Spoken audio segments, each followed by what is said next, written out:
ഇന്നൊരു ഇറച്ചിച്ചോറുണ്ടാക്കിയാലോ. ഞാൻ ഇവിടെ കൊടുത്തിട്ടുള്ള പൊടികളൊക്കെ ഇട്ടിട്ട് ബീഫ് ഒന്ന് മാരിനേറ്റ് ചെയ്ത് വെക്കാം. കുക്കർ എടുക്കുക, അതിലേക്ക് വെളിച്ചെണ്ണ ഒഴിക്കുക, ഉള്ളി ഉപ്പ് ഇട്ടിട്ട് ഒന്ന് നന്നായിട്ട് മിക്സ് ചെയ്ത് കൊടുക്കുക. ചെറുതായി ഒന്ന് വാടി വന്നാൽ ഇതിലേക്ക് ഇഞ്ചി വെളുത്തുള്ളി പച്ചമുളക് ചതച്ചതും തക്കാളി ഇട്ട് കൊടുത്തിട്ട് മാരിനേറ്റ് ചെയ്ത ബീഫും കൂടി ഇട്ട് കൊടുക്കുക. ഇനി എത്രയാണോ വെള്ളം ആവശ്യം ആ വെള്ളവും മല്ലിച്ചപ്പും പുതിനയിലും ഇട്ടിട്ട് ഒന്ന് നന്നായിട്ട് വിസിൽ ചെയ്തെടുക്കുക. ഏകദേശം നമ്മളെ ബീഫ് നല്ലോണം ഇവിടെ വെന്ത് വന്നിട്ടുണ്ട്.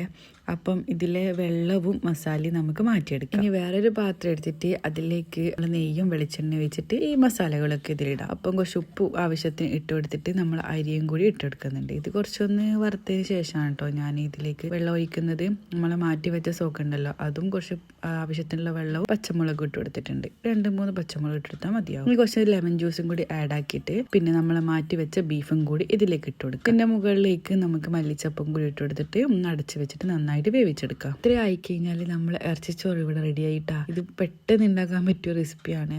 പെട്ടെന്ന് നമ്മൾ ചിന്തിച്ചോ ഇതൊക്കെ ഭയങ്കര പണിയല്ലേ, കുറെ ടൈം എടുക്കൂലെന്നില്ലേ. പക്ഷെങ്കിൽ വളരെ എളുപ്പത്തിൽ വേഗം ഉണ്ടാക്കാൻ പറ്റൂട്ടോ. ഉണ്ടാക്കി നോക്കാത്ത ആൾക്കാരാണെങ്കിൽ എന്തായാലും ഉണ്ടാക്കി നോക്കണേ.